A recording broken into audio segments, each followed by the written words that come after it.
끝없이 몰려드는 사람들로 하여 예수님은 잠시도 쉴 틈이 없었습니다. 예수님께로 가기만 하면 문제가 해결되었으니까요. 아픈 사람들은 병고침을 받았고 귀신 들린 사람은 귀신이 쫓겨나는 놀라운 기적을 체험했으니 이 소문이 얼마나 빠른지 조금이라도 불편한 사람, 낫고자 하는 사람, 소원이 있는 사람들은 무조건 예수님을 다 찾았습니다. 그런데 더 놀라운 것은 예수께서 그렇게 몰려드는 사람들이 밥을 먹지 못하는 것까지 걱정하셨다는 점입니다. 어느 누구도 그것 때문에 마음을 쓴 적이 없었고 배고프다고 소리치는 사람도 없었으며 이 문제에 대해서 항의하는 사람들조차도 없었습니다. 애초에 이것은 불평의 대상이 되지 않았습니다. 사실 병을 고쳐주시는 것만으로도 만족이죠. 이런 은혜를 얻기만 하면 배고픔 정도야 얼마든 참을 수 있었습니다. 게다가 거기 모인 사람들은 그렇게 식사를 준비해서 다닐 만큼 부자도 아니었으니까 사실 한 끼 정도는 얼마든지 굶을 수 있었습니다. 그걸 가지고 불평을 할 마음 자체가 없었죠. 그런데도 예수님은 그들의 배고픔까지 걱정하셨습니다. 우리 예수님은 바로 그런 분입니다. 그런 예수님을 대하는 사람들의 마음이 어땠을까요? 육신의 병만 고치신 예수님, 그분도 대단한데 그것뿐만이 아니라 마음까지 해결해 주시는 분을 만났기에 예수님을 찾을 때 병을 나을 수 있다는 설렘과 더불어 마음까지 푸근하고 행복한 그런 마음이 있었을 겁니다. 이래저래 사람들은 예수님을 찾고 또 찾고 또 찾았습니다. 시도 때도 없이 예수님을 찾았으니 쉴 수가 없었습니다. 실제 예수님은 쉴 수가 없었습니다. 게다가 사람들은 예수님을 임금으로 만들려는 시도도 했었습니다. 그것을 눈치챈 예수님이 혼자 산으로 떠나버리기까지 하셨잖아요. 요한복음 6장 15절을 보시면 그러므로 예수께서 그들이 와서 자기를 억지로 붙들어 임금으로 삼으려는 줄 아시고 다시 혼자 산으로 떠나가시니라. 예수님은 혼자 산으로 떠나가셨습니다. 사람들의 환호성을 뒤로 했습니다. 얼마든지 임금이 될 수 있었고 찬사를 받을 수 있는 자리를 스스로 벗어나서 아무도 없는 외로움의 곳 산 위로 올라가셨습니다. 그 산에서 예수님은 기도를 했을 겁니다. 본래의 자기로 돌아간 거죠. 저는 항상 이 구절을 가슴에 새기곤 합니다. 바로 6장 15절 이 말씀. 우리가 있어야 할 자리는 사람들의 환호가 있는 자리가 아니라 하나님을 만나는 자리여야 한다는 겁니다. 일반적인 사람이라 그러면 아니 그냥 사람이니까 정상적이라고 한다면 당연히 사람들의 환호의 자리에 있으려 할 겁니다. 저 역시 사람들이 저를 환영하고 환호하는 자리에 있고 싶습니다. 그러나 성경을 통하여서 배우는 것 중에 가장 큰 거는 진정한 그리스도인이라 그러면 하나님을 만나는 자리에 가 있어야 된다는 거, 그거를 예수님께서 가르쳐 주셨습니다. 그래야 본질이 회복됩니다. 하나님 앞에 나아가서 벌거벗은 몸으로 나아가서 아무것도 가지지 않은 모습으로 나아가서 본질이 회복되는 놀라운 역사를 경험하게 되어야 하는 겁니다. 여러분, 예수님이 이 땅에 오신 이유가 뭐죠? 사람들의 환호 때문에 오신 것은 아니니까요. 그러려면 오지 않으시는 것이 더 좋습니다. 왜냐하면 그분은 하나님이시기 때문입니다. 창조주이시기 때문입니다. 굳이 고생하시면서까지 이 땅에 오셔서 임금 되겠다고 하실 필요가 없었습니다.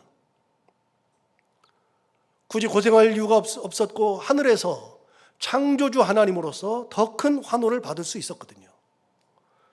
여러분, 하나님의 자리를 내어놓고 이 땅에 와서 임금이 된다 한들 하나님으로서 누릴 수 있는 그 환호를 어떻게 대체할 수 있겠습니까?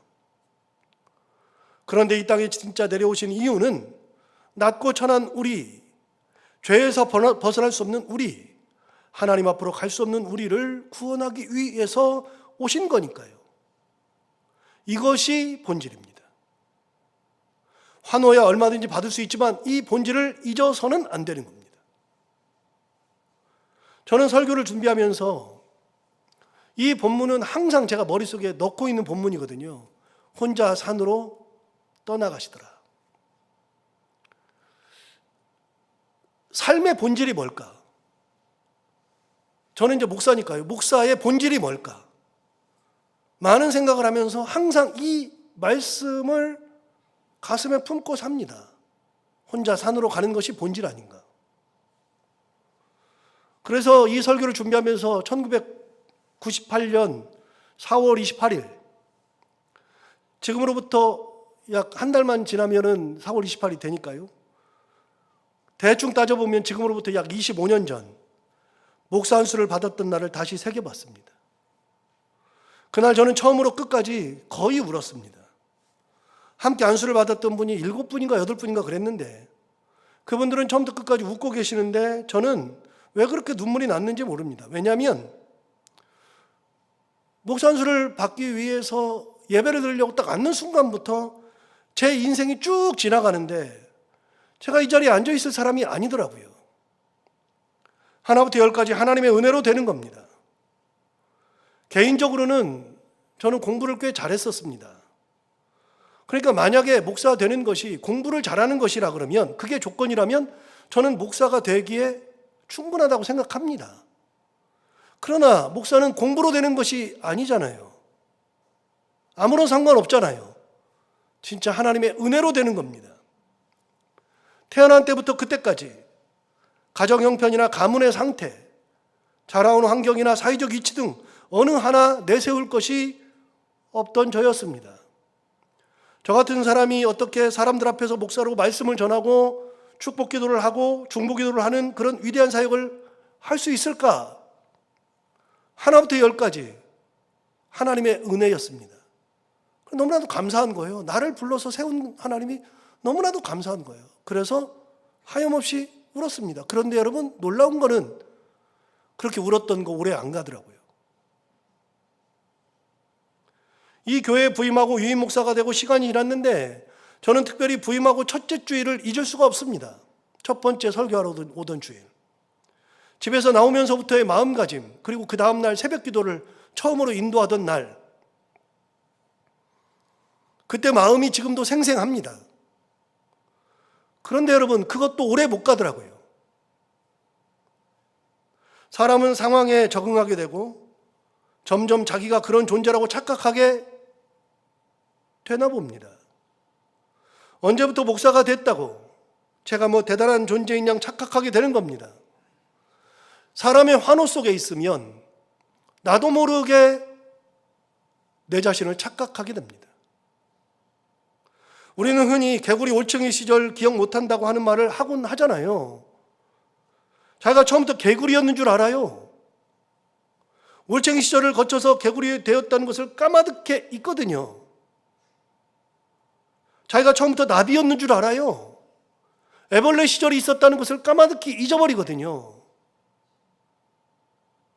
우리가 처음 예수를 믿었을 때, 예수님의 은혜를 받았을 때, 그 은혜에 감격했을 때, 하나님의 그 사랑이 나를 이끈다고 고백하던 때, 그때가 있었는데 어느 순간이 되면 나도 모르게 그런 것들은 다 잊어버리고 박수갈채 받는 곳에 내가 들어가서 내 자신을 착각하고 하나님의 은혜가 아닌 다른 것을 추구하는 나를 발견할 때가 있습니다.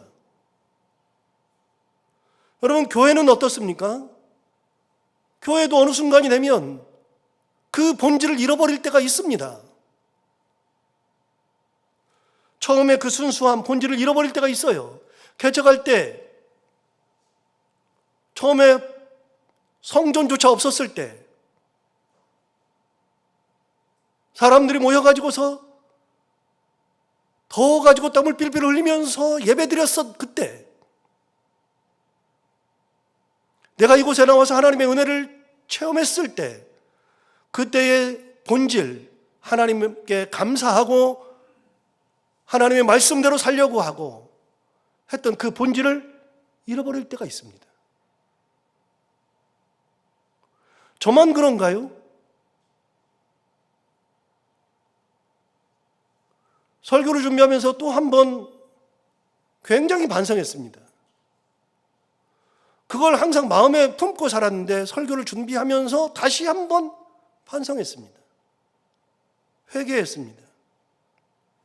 예수님의 이 모습을 보면서 얼마나 이 본질을 잊어가는 제 모습이 얼마나 추하게 보였는지 모릅니다.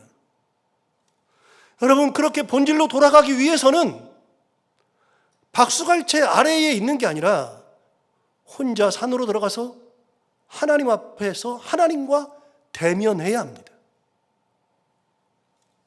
세상의 것들을 뒤로 하고 원초적인 모습으로 하나님 앞에 갈 때 다른 사람들과 함께 가면 좋겠지만 그렇게 마음을 나눌 분이 없다면 나 혼자서라도 하나님 앞에 가서 다 내려놓고 하나님을 직접 만나는,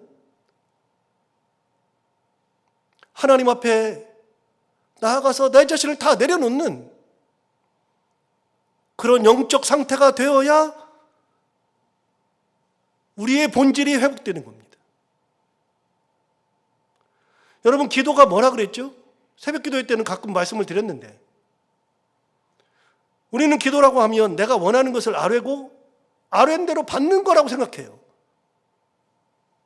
하나님 앞에 얘기하고 그거 받는 거라고 기도를 생각해요. 그러나 여러분, 기도의 핵심은 하나님 앞에 가서 내가 아뢰는 거는 당연히 해야 되는 거고요. 그걸 받아내는 것이 기도가 아니라 내가 그것을 가지고 가서 하나님께 아뢰기는 아뢰지만 진짜 중요한 것은 하나님의 말씀으로 나를 덮어서 나오는 것이 기도입니다. 내 뜻대로 고집대로 받아내는 것이 기도가 아니라 내가 어려움이 있고 해결해야 할 문제가 있고 괴로움이 있을 때 하나님 앞에 가서 그걸 아뢰면서 하나님 어떻게 해요? 나 이거 주세요. 그렇게 했다가도 하나님께서 말씀하신 걸 듣고 말씀으로 나를 덮어서 내 뜻을 덮고 하나님의 말씀으로 덮고 은혜로 덮고 그러고서 나오는 것이 기도입니다. 기도가 끝나면 하나님의 뜻으로 내가 덮이는 겁니다. 내 뜻을 접는 것이 기도입니다. 내 말만 실컷 하고 돌아오면 하나님께서 그러세요. 야, 나도 말 좀 하자.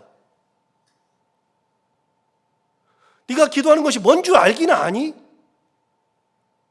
내가 너 원하는 대로 다 해주면 너 죽어. 네 영혼 망가져. 가만히 내 말 들어봐. 너 지금 네가 잘 나가는 것이 내가 잘나서 그러는 줄 알지? 너 옛날 생각 안 하지? 하나님이 하나 둘 말씀하시는 거예요. 너 지금 그 정도 서 있으니까 네가 대단한 존재라고 착각하지. 사람들이 박수 치니까 박수갈채 아래에서 네가 뭐 대단한 사람 됐냐 착각하고 있지. 하나님 말씀하세요. 너 옛날 생각해봐. 아니야. 너 은혜가 아니면 안 돼. 지금이라도 네 건강 걷어가면 끝이야. 지금이라도 네가 가진 거 다 내가 가져가면 끝이야. 여러분, 우리가 그리스도인들로서 있어야 할 자리는 박수갈채 속에서 마약에 중독된 것처럼 환상적인 삶을 살아가는 것이 아니라 어떤 상황이 되어도 그런 상황이 되어도 하나님 앞에 가서 다 내려놓고 하나님을 대면하는, 그래야 본질이 회복되는 삶을 사는 것이 진정한 그리스도인 겁니다. 본질이 회복되어야 되는 겁니다. 더 가지면 뭐 할 거고, 더 하면 뭐 할 거고, 하나님이 인정하시지 않는 거를 가지면 뭐 할 거고.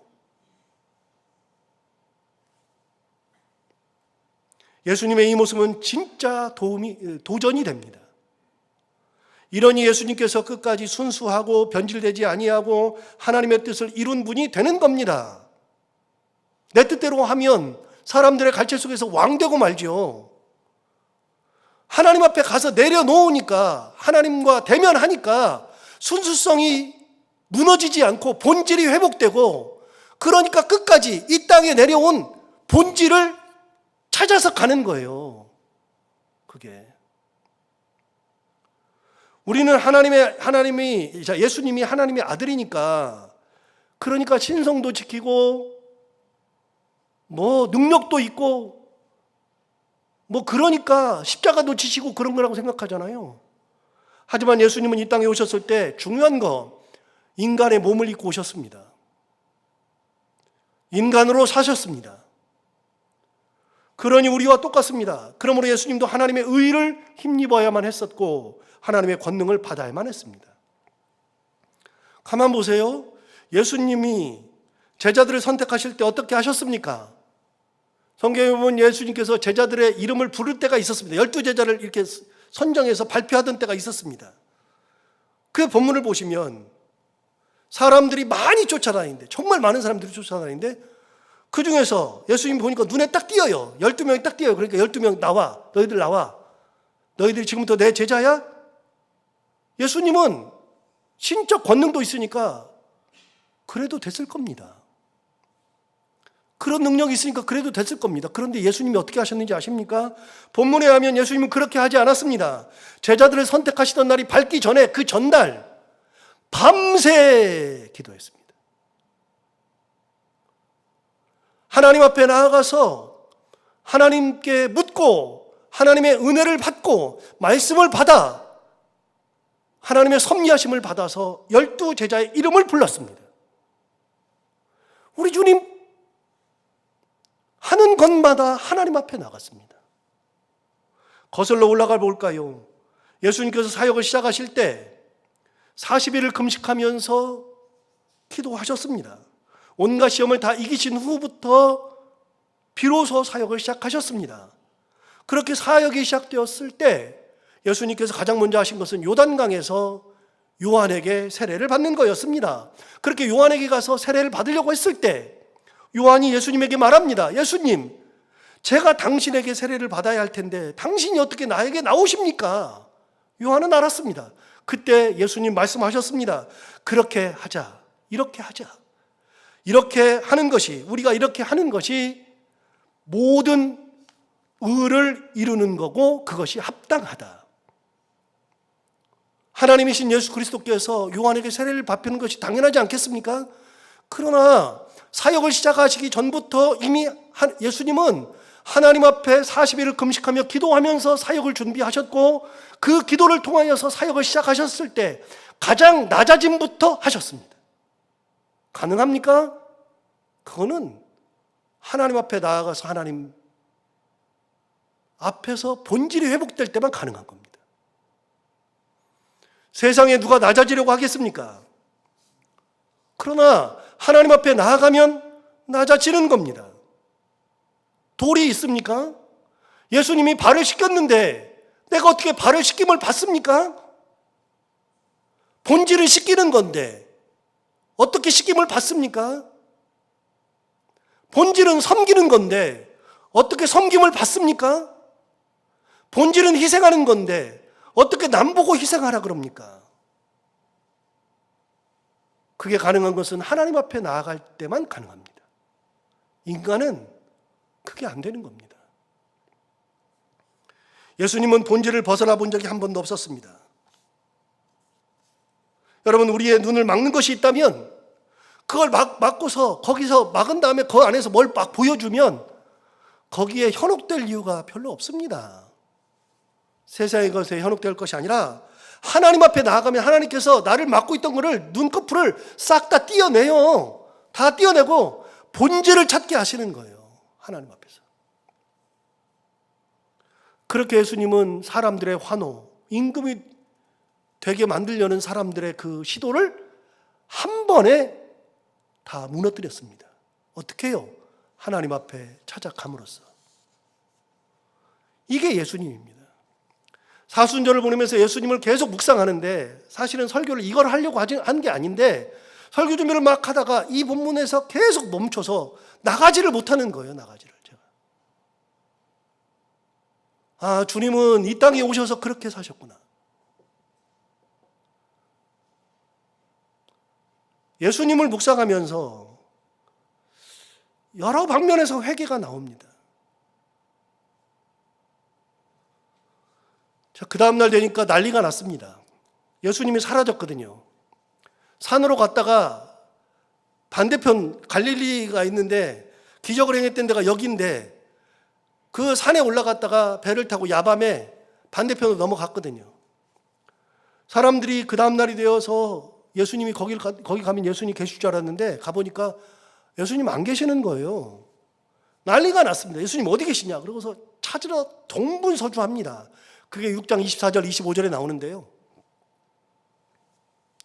무리가 거기에 예수도 안 계시고 제자들도 없음을 보고 곧 배들을 타고 예수를 찾으러 가버나움으로 갔어요.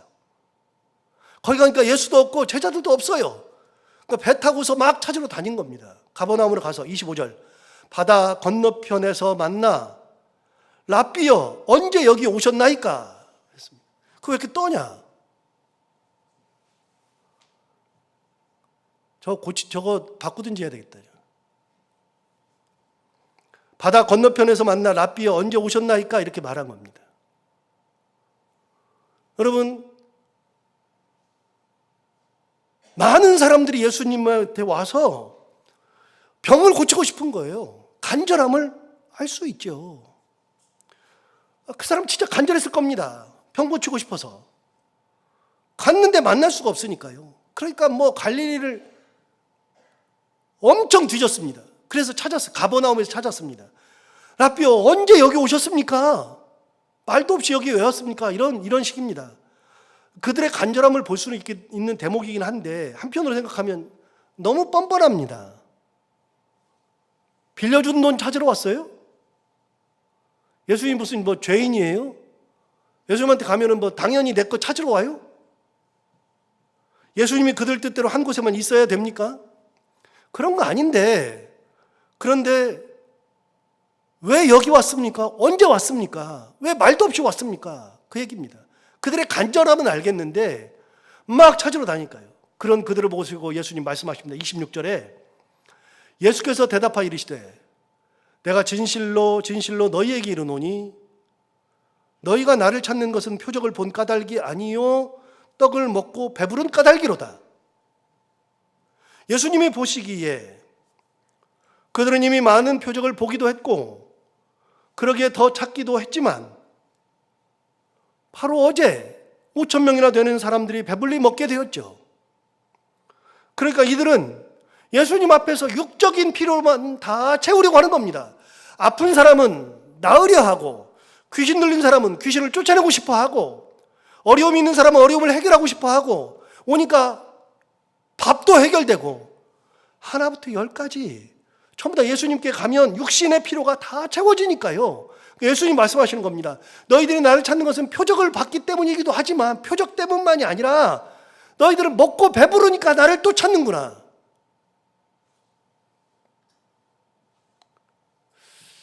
설교를 준비하다 그런 생각이 들었습니다. 만약에 여러분 예수님한테 갔는데 얻을 게 하나도 없어요. 내가 오히려 예수님을 더 먹여 살려야 돼요. 안 갈 것 같은데. 그렇지 않아도 먹고 살기 힘들어 죽겠는데 거기를 뭐 하러 갑니까? 예수님께 갔는데 없던 병도 막 생긴다 그러면 가겠습니까? 뭔가 얻는 게 있으니까 가는 겁니다. 가끔 교회에 안 좋은 마음을 가진 분들의 얘기를 들어볼 때가 있습니다. 그럼 그분들이 말씀하시는 것 중에 가장 큰 게 뭐냐면요. 목사님이 설교 중에 헌금 얘기를 너무 많이 한다는 거예요. 그래서 교회 옮긴 사람도 많고요. 교회는 안 옮겨도 불만을 얘기할 때 목사님이 설교 중에 헌금 얘기를 너무 많이 한다는 겁니다. 그 교회는 맨날 싸운다는 겁니다. 왜 이렇게 싸우는지 모르겠답니다. 가니까 맨날 일만 한다고 안 나온다고 뭐 트집 잡고 막 너무 힘들게 한다는 겁니다. 여러분 헌금하고 싶기는 하지만 얘기를 하면 부담이 돼서 가겠어요? 성도들이 교회에 오는 이유는 여러분들은 왜 교회에 옵니까? 저는 목회를 왜 할까요? 여러분 우리가 이 주일에 교회를 오는 이유는 여기에서 하나님을 만나고 하나님의 은혜를 가지고 하나님의 은혜 가운데 살려고 오는 겁니다.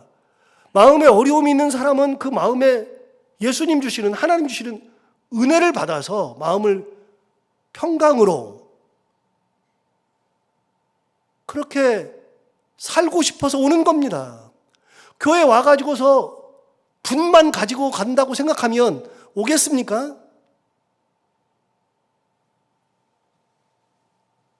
여러분, 사람을 만났는데 그 사람을 만나가지고 계속 퍼줘야 한다. 저 사람은 내 돈만 보고 접근한다. 누가 만납니까? 그런 사람을. 사람을 만났는데 저 사람 만나니까 너무 행복해. 가슴이 뛰어. 너무 좋아. 가니까 뭐도 사줘. 그러니까 만나는 거예요. 여러분, 사람들이 어딘가를 찾는 거는 다 이유가 있는 겁니다. 깜짝깜짝 놀라는 것 중에 한 거는요, 요즘은 인터넷이 발달해서 그런지 몰라도 더 그런데 그냥 저 산골까지도 음식점에 잘 되는 집은 사람들이 왜 이렇게 많은지 모르겠어요. 왜 가요? 둘 중에 하나입니다. 선전을 엄청 많이 해가지고 사람들이 혹해서 한번 가든가, 음식이 맛있으니까 가는 겁니다. 맛있으면 계속 가는 겁니다. 맛없으면요, 안 가요. 사람은 이익이 되는 곳에 몸이 가는 겁니다. 예수님 앞에 가면 모든 것이 채워지니까요. 제가 설교 준비하면서 그래서 뒤집어 봤습니다. 예수님한테 갔는데 채워지기는커녕 병이 악화되고 마음이 심란해지고 불화만 생기고 막 화만 나고, 예수님한테 갔는데 돈만 뜯어가고, 그러면 누가 갑니까? 사람들이 다 자기가 뭔가를 채우니까 가는 거죠. 갔는데 병이 나. 귀신이 쫓겨나요. 마음이 평강으로 바뀌어요. 예수님은 밥까지 주셔요. 그러니까 예수님은 인기가 많은 겁니다. 당연히 찾아가는 겁니다. 그렇게 필요를 채웠는데 예수님이 보기는 하나부터 열까지 육신의 필요만 다 채우는 거예요. 영적인 데는 관심이 없어요. 정말 그 하나님을 바라보고 하나님의 은혜 가운데 그런 거는 별로 관심이 없고, 낳는 거, 먹는 거, 그러니까 말씀하시는 거잖아요. 너희가 나를 찾는 것은 표적을 본 까닭만이 아니고 먹고 떡을 먹고 배부른 까닭이다. 다시요, 우리 예수님은 사람들의 환호 속에서도 혼자 산으로 갔습니다. 거기서 본질을 회복했죠. 하나님을 바라볼 때 영적 회복이 일어나게 되는 겁니다. 환호 속에 살고 거기서 환호를 받으면 좋겠지만 그것은 본질이 아니니까요. 여러분, 교회도 본질을 잃어버리면 그러면 똑같아지는 겁니다. 육신의 필요만 채우고요, 교회가 점점 번지르르 하고 더 커지고 돈도 더 많아지고 더 그러는데 정작 중요한 본질이 사라지면 예수님 똑같은 말씀하시는 거예요. 니들 모여가지고 맨날 먹고 마시고 뭐 하는 짓들이 그렇지. 우리 삶도 보세요. 그래요. 예수님 보니까 몰려든 사람들에게서 정말 하나님에 대한 사랑, 은혜에 대한 간구는 없고요, 계속 와가지고 그것만 하니까 예수님 눈에 보니까 육적인 필요만 채우지 영적 필요를 채우지 않으니까요. 27절에서 이렇게 말합니다. 썩을 양식을 위하여 일하지 말고 영생하도록 있는 양식을 위하여 하라. 여기까지만 보여요. 여러분, 썩을 양식을 위하여 일하지 말고 영생하도록 있는 양식을 위하여 하라. 예수님의 일침입니다. 그저 육신의 필요를 채우기 위해 열심을 내는 인생이 아니라 그 필요를 채우시는 하나님을 만나는 것, 영생의 양식이 중요한 거죠. 그래서 나한테 와가지고 너희들이 말씀 듣고 하나님을 발견하고 하나님의 사랑을 가지고 가고 은혜를 가지고 가는 것이 중요한데, 그런 거 없이 맨날 육적인 것만 얘기하니까 그 육적인 거는 다 썩을 거야. 다 없어질 거야. 그랬더니 거기 모여있는 사람 중에서 머리가 잘 돌아가는 사람이 얘기합니다. 31절에 이렇게 얘기했습니다. 기록된 바 하늘에서 그들에게 떡을 주어 먹게 하였다 함과 같이 우리 조상들은 광야에서 만나를 먹었나이다.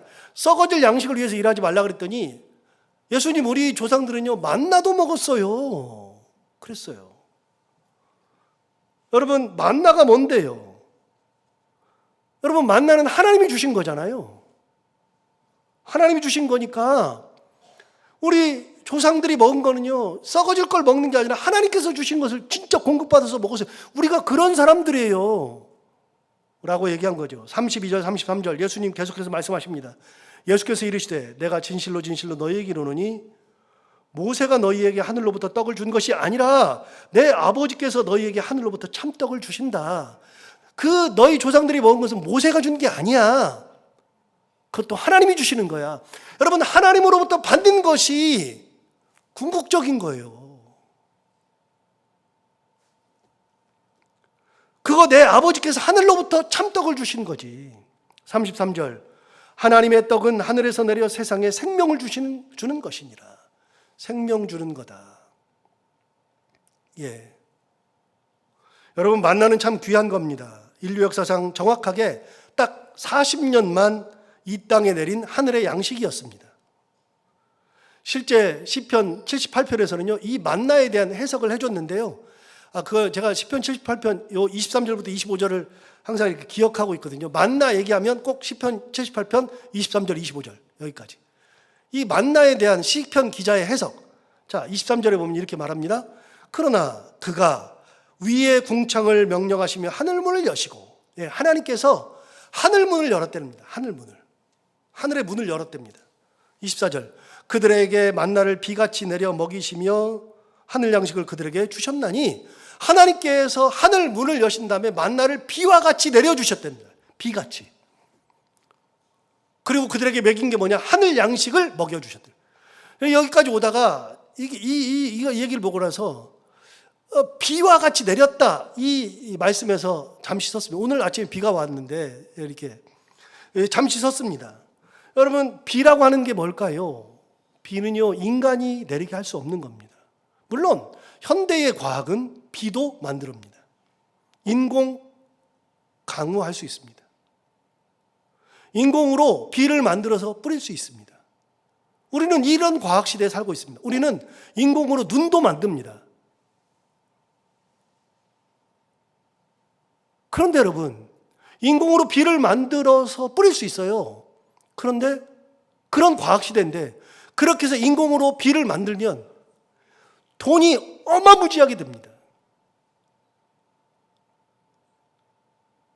전국에 비가 오듯이 그렇게 비가 한번 오게 하려고 그러면 우리나라를 들었다 놨다 해야 될 겁니다. 안 되는 겁니다, 그게 비라는 게. 비가 오게 할 수는 있으나 비를 만들 수 없습니다. 인간은 그게 안 됩니다. 그런데 하나님께서 하늘문을 여시고 만나를 비와 같이 내리셨다. 그것도 40년간 내리셨다. 그게 뭐냐? 그게 하늘의 양식이었다. 하늘 양식이니까 누구 거예요, 그게? 하나님 거예요. 하늘에서 먹는 거예요. 25절 보면 이렇게 말했습니다. 사람이 힘센 자의 떡을 먹었으며 그가 음식을 그들에게 충족히 주셨도다. 사람이 힘센 자의 떡을 먹었답니다. 하나님의 떡을 먹은 거죠. 그리고 하나님께서 그들에게 충족하게 주셨습니다. 하나님은 40년간 비를 내리듯이 만나를 내리셨는데 놀랍게도 패턴이 있었잖아요. 일주일에 6일의 패턴을 가졌는데 5일 동안은 하루에 한 끼씩, 하루에 한 번 걷어서 하루씩, 6일째는 한 번 걷으면 안식일이 껴있으니까 이틀 분을 먹을 수 있었습니다.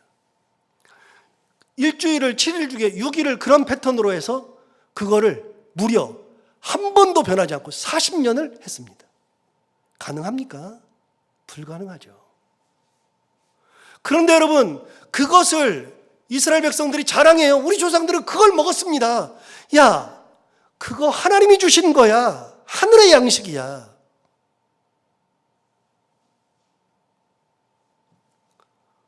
그런데요, 여기서 잠시 넘어가서 오늘 본문과 상관없이 49절로 넘어가 보시면 이렇게 말합니다. 49절에 의하면 너희 조상들은 광야에서 만나를 먹었어도 죽었거니와 그랬어요. 49절에서는 광야에서 너희 조상들이 만나를 먹었어도 죽었어요. 하나님이 주신 것을 먹어도 죽었어요. 51절에 보면 이렇게 말합니다.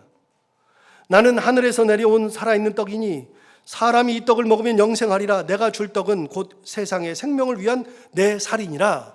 그 여러분, 만나를 먹었다 그래서 영생하는 게 아니라 만나 먹고 그때 배만 채운 거예요. 결국은 하나님께서 주셨어도. 그래서 뭐라 그러세요? 내가 생명의 떡이니 나를 먹는 자는 영생을 얻는 거다. 주님 그것 때문에 오신 거예요. 이게 뭐예요? 본질이에요.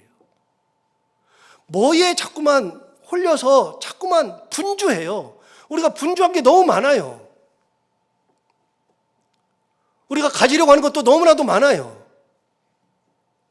예수님이 이 부활절을 앞두고 그리고 십자가에 달려서 돌아가시는 성금요일을 앞두고 이 사순절 기간에 예수님의 삶을 다시 한번 돌아보면서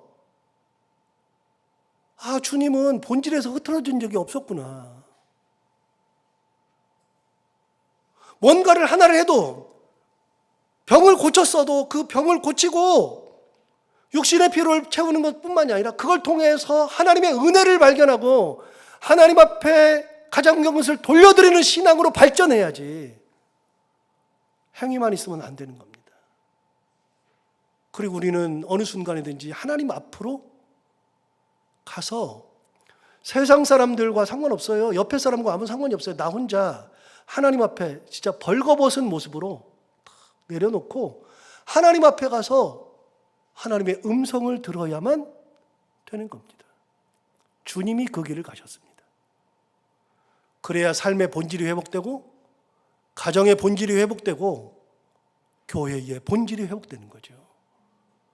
그런 삶 살아가는 우리 모두가 다 되기를 바랍니다. 기도하겠습니다. 하나님 아버지 감사합니다. 오늘도 귀한 말씀으로 우리를 깨우쳐 주셔서 감사합니다. 예수님 보니까 예수님 아무리 좋은 것이 있어도 하루의 마지막 어떤 상황이 되었어도 그 끝은 하나님 앞에 나아가서 무릎을 꿇는 거였습니다. 아무리 환호가 많았어도 그 환호를 뒤로 하고 하나님 앞에 나아가서 무릎을 꿇을 때 예수님은 원래의 그 본질을 잃지 않으시고 끝까지 하나님의 보내심 받은 하나님의 사람으로 창조주이신 하나님, 그 하나님께서 이 땅에 오셔서 십자가를 지기까지 많은 고난과 역경 속에서도 끝까지 하나님을 바라보고 본질이 흐트러지지 않았던 것처럼 우리도 썩을 것만 위하여서 살아가는 인생들이 아니라 하나님의 주시는 그 양식을 가지고 하나님 앞에서 온전히 살아가는 본질이 흐려지지 아니하고 하나님의 은혜가 흐려지지 아니하는 놀라운 인생을 살아가는 저희들, 우리 모든 가정들, 그리고 이 교회가 되게 하여 주옵소서. 예수님 이름으로 기도하옵나이다. 아멘.